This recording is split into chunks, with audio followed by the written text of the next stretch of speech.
You have to be very careful about what you say because every word matters and you don't want to misrepresent something, but you also want people to keep reading your study. So I think it does provide a useful tool for people who are not writers.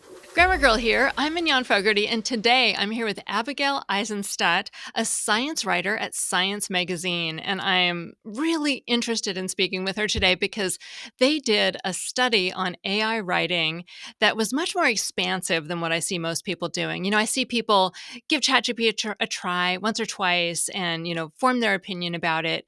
But as good science people do, they did a methodical test, and we're going to hear all about it today, what they found that it can and can't do, and what it means for the future.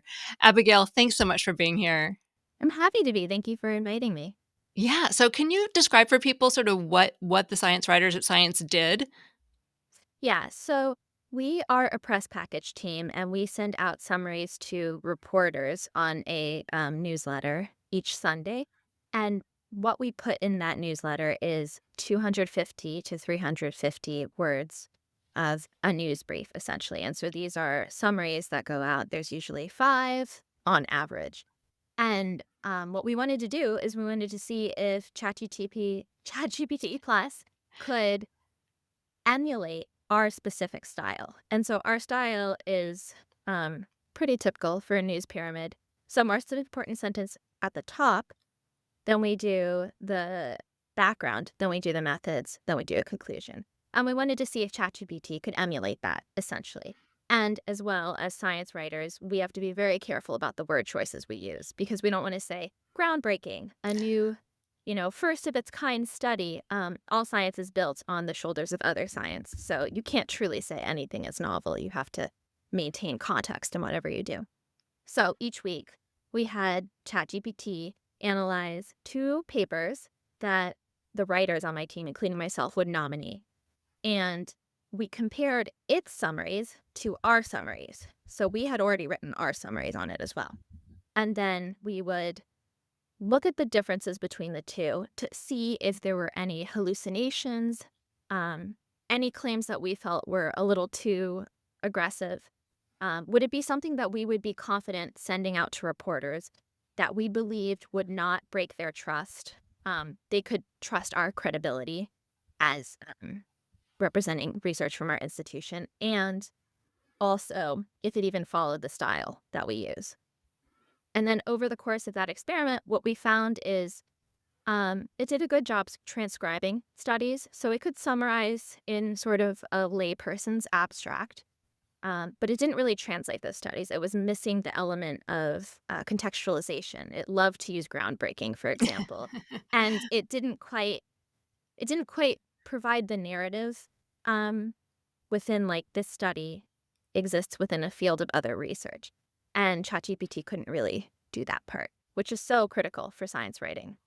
Can you explain a little bit more what you mean by the difference between transcribing and translating? Like, could you maybe give a concrete example for people? I would describe translating as when you take a sentence and you don't just restate the sentence with a different word for each word. You also explain what the sentence means.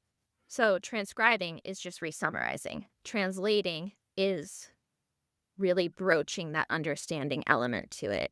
Again, I would just call it adding context for the sentence, providing the sentence beforehand and the sentence after, so you have a setup. Sure. And so how many you did this for a lot of weeks. You did a lot of different tests.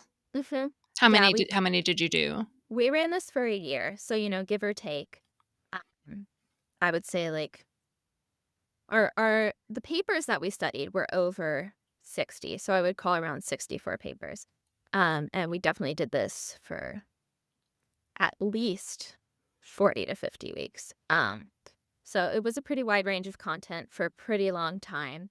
But, there are some human biases involved because we're writers. So we also had to be cognizant of that, which is why we spent such a long time doing the project to try to, balance the human side with, a little bit of a longitudinal side. Mhm. And one thing that I think is important to mention is this was actually in AI terms, this was quite a while ago. So the time frame, one thing I was as I was reading your report, you just referred to ChatGPT Plus, and I was like, well, which model did they use? And it turned out there were multiple models because this field advances so quickly. So can you talk a Mhm. little bit about sort of the time frame this happened in, and how maybe you saw things change over that time? Yeah, that's a great topic too, because I think when we started, it was around December 2023, we had this idea. And that was kind of before prompt engineering had percolated into the public conscious, and I wasn't a developer. And no one on my team is. So our prompts were pretty, um, I would call them pretty basic in terms of what you would ask a human to do, rather than specific for what you would ask an AI to do, knowing what we know now. And so we started with, I would say, just generic ChatGPT plus. We had a coworker who would put the summaries in, and we just tried to maintain the same model. It was all 4.0, I believe. Um, if that's how you say it. As you can see, I haven't interfaced it with the AI itself that much, but we tried to keep the model we tried to account for model diversity by keeping those prompts the same. But those prompts stayed the same, and so they did not really evolve according to prompt engineering education as it entered, I guess, the zeitgeist over 2024. Yeah, that was gonna be one of my questions actually, Mhm. as the models changed, did you change your prompts to sort of adapt to how the models were No, changing? at that point, I mean, there was human biases involved. The paper topics were changing every week because we're covering, at the press package, we cover studies from Science Immunology, Science Magazine, Science Advances. So this is archaeology, neurology, and, that's hard to standardize as well. So we kept them very much exactly the same. And we had a very general summary, just like write me a paper in write me a summary in layman's language, layperson's language on this one study. Write me a precise summary on this study as you would for, a high school reader. And then write me XYZ, our specific outlining process prompt. And we never changed that. So I think they were all written to how you would instruct a human who had a bit more creativity and Mhm. ability to interpret the prompt. Did you give it examples of, human written summaries? So you would say, like, write a summary kinda like this and give it, like, 3 examples or something like that? Yeah, so we didn't give an examples, but we would say write it akin to a news study or a news story that you might find in a magazine. But again, the examples component hadn't really been on our radar when we started in January of 2024. I will note too, our coworker was experimenting with those things, but at that point we didn't want to, those are outlier data, and it was interesting what it could do. So the main point I want to stress is that this is a very selective study with a lot of factors going in it. I would call it, well, my supervisor calls it sandboxing, and I think that that's Mhm. a great term. Um, because, we did what we could with what we had. And I think the results are pretty representative about what a lot of people are finding. But also there are caveats, so I'm glad we can get into those. Yeah, and so, I think your study ended right about the time when I think the first reasoning models became available, so it sounds like that you didn't do it with any of the reasoning models, is that That right? is correct, yeah. Yeah. Yeah, and then how did you how did you choose the articles to nominate, for AI treatment? Yeah, so we kind of used a process similar to how we um, select our summaries, but so the first qualification is it had to be something that we had already written a summary on because we have to be able to compare it to. And then we had a series of reasons why it could be nominated. So there's technical jargon. Is this something we really want to see the AI delve, quote unquote, for lack of a better word, delve into and see if it can unpack it accurately? Are there human subjects involved? Because when you're doing medical coverage, you want to make sure you treat any study with human subjects with sensitivity. There are phrases we will avoid, so you never want to say, This study involving disease participants. You always want to say participants with XYZ disease instead Mhm. because it's a matter of personhood. We also had, is it just a fun topic? Like, are we just writing about mammoths for some reason? Is it a particularly controversial topic? We had a study come out on Facebook and election biases. So can the AI handle that and make sure to represent nuances that, we would be very careful in discussing? And so those were the qualifying factors. And I had each writer complete a survey at the end during their assessment so that we could see the breakdown of what type of topics were nominated. But again, there was so much diversity. And also, each study has diversity in how it's conducted, So Yeah. the AI is tackling a variety of different methods and approaches. So it's very hard to standardize, but Yeah, and so as you discovered things, did you give it rules like, always describe, a person with this instead of, we like did you not. What I would say happened over the course of the experiment is we too learned how to evaluate more. There were certain things like, okay, if it's going to say people with X disease versus, disease people, I'm going to flag that once and then ignore it. And we'll just assume that that's a continuity we've already noticed. Um, Mhm.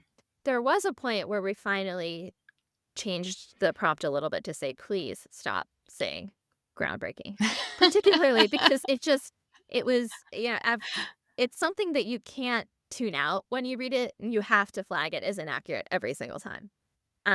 So that was the one intervention I would say that we did.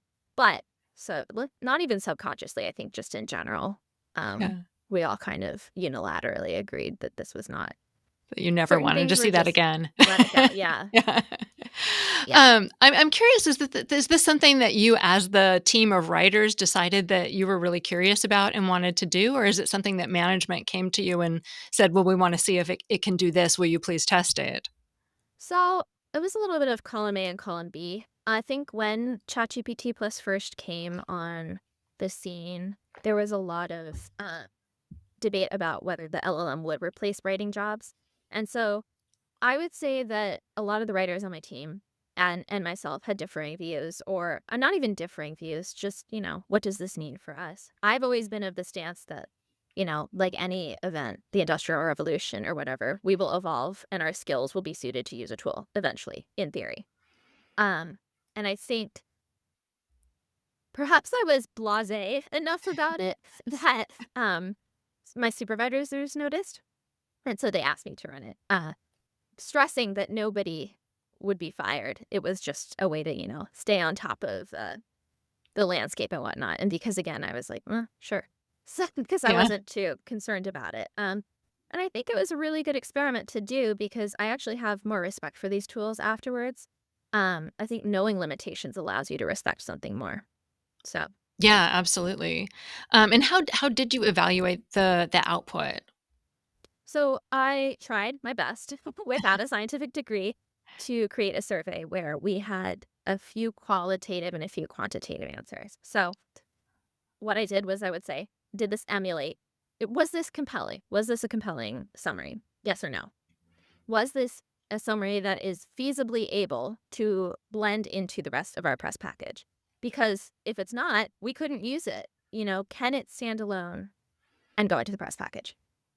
And on average, all of the scores that came from the course of the year were all in between 2 and 3. So there's decimal points in there, but I can't remember. Out of 5? Uh, yeah, out of 5. Which is, like, not too bad, but does indicate there's a requisite for editing, or prerequisite. The qualitative was just I would ask the writers for, their thoughts. And those are in the paper, but more as sentences because I'm not gonna, be like certain phrases keep emerging. Because again, we're writers. We all have our own, shticks that we lean into. So there is no way to quantify those. Yeah, yeah, it was the writers in your group were the one evaluating the Yeah, output and comparing it. Did you correct. find, with it sounds like you're saying it was pretty steadily, like, between 2 and 3, there weren't some that were 1 and some that were 5? Yeah. So we had different formats of papers. That's another thing I should mention, which is why it was kind of hard to adapt to the prompts. We had we would put in policy forums, which are something that Science Magazine specifically publishes, or we would have reviews or um, research resources, which are things that the sibling journals use. And so all of those, it kind of performed differently on. It did very well on reviews, I will say. But again, that aligns with the transcription. It's good at resummarizing something. And a review is kind of a translation. So if you transcribe a translation, you do pretty good with that. Um, in terms of research articles, there were a few where I received some feedback in a survey from my colleague Walter, who was like, "Are you sure you put the right paper in this? Because it's so off base." So that was startling. And I had one where it started talking about bacteria in the brain, which was also a little concerning. Hmm. But on the whole, yeah, they were pretty consistently at the level where they required a lot of editing to improve, but I wouldn't dismiss them off the bat. But the amount of editing that it would take to improve, I would not bother with, and I would Right. yeah. Yeah. In some ways I'm not surprised that you didn't find that it was helpful to your group because you are probably some of the best science writers in the country, in the world, you know? Thank you. And, I think that one thing that people who've tested, ChatGPT and the like have found is that, for people who are already really good at what they do, it doesn't help them that much. They find that, like, people at sort of the lower skill levels get more of a benefit than people at the higher skill levels. And so I wonder if you feel like, for a less skilled group, if something like you did might be helpful. So, I think that it depends on audience a lot, um, and, kind of the context you have that comes to it for sure. We actually had a study published at Science Advances, which is I report on Science Advances studies specifically. It's our open access journal. And it came out talking about how abstract language has changed from LLM use. Mhm. And I don't know if that's necessarily for the worst, because if you think about it, who's the audience for these papers? Often research papers involve a lot of passive voice. If LLMs can reduce that, that's pretty great because then it kind of percolates more into society that we don't need to use as much passive voice as there always is. So yeah, I think it depends. If you are writing for an audience of your peers and you're a researcher, it's a good idea to have a little bit of more colloquial influence in there. If you're writing as a science writer, you pretty much have your style down pat. Like you have to think about all these different factors, and our audience, specifically our audience at the press package, is reporters, so they're pretty sharp. Mhm. And then as a reporter, you have to walk the delicate line of your audience being the public, and then you have to be very careful about what you say because every word matters, and you don't want to misrepresent something, but you also want people to keep reading your study. So I think it does provide a useful tool for people who are not writers, in so much as it can influence styles in a way that changes the general trend for society, not in so much as each paper it tackles gets better. Mhm. Yeah, sort of a general flattening of style. So not long after you released your results, OpenAI released a study where they did like something like exponentially bigger because of course everything they do is huge. Yeah. Um, and they looked at more than 1,300 tasks across 44 industries, and they had Mhm. experts come in and write the prompts and then evaluate the output and everything using the newest models available. And some of those were science writing tasks. Now they didn't break it out task by task, so even by science writing task. But I wonder if you saw that and if you had any thoughts about that after like finishing up your study and then seeing that, and if you had any thoughts on like compare and contrast or anything like that. Yeah, I had time to review that, and I think overall, I have heard good things about Claude, and that seemed to be one of the main takeaways of the study in, in the weeks since putting out our own report.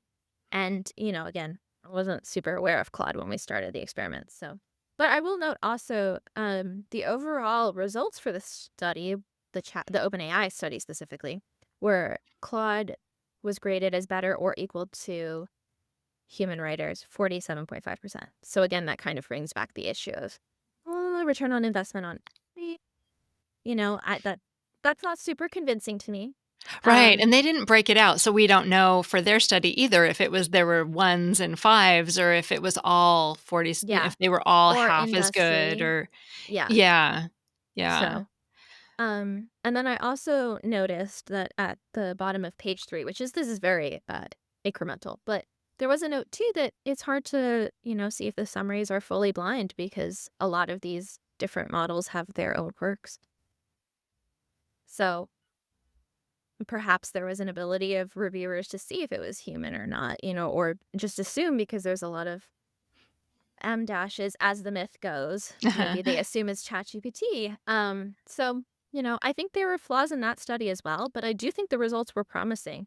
Um, Also, they noted that there was a heavy cost in that study, and that doesn't seem super attainable Right, for I think the the cost millions. was in paying all the experts because they had experts with an average of 14 years experience Mhm. in each industry, and then they spent, I think they spent an extraordinary amount of time writing the prompts. So, the prompts underwent 5 rounds of human review before Yeah. they were tested. So, they were the thing about that study is it was as good as it possibly could be today, Hmm. I think, is what that study says. So if you're writing the best prompts possible by the experts in the world, then for writing, it was about it, and again evaluated by these experts, it was as good or better than the human output about half the time for writing and about 75% of the time for editing. Yeah. So those were, numbers to be aware of and that I'll be keeping my eye on because those are pretty good numbers actually. I think Uh, they're good numbers. I think, again, it depends on the field. I don't think for my specific field they're good numbers. I think they have great potential to be useful for other fields, you know?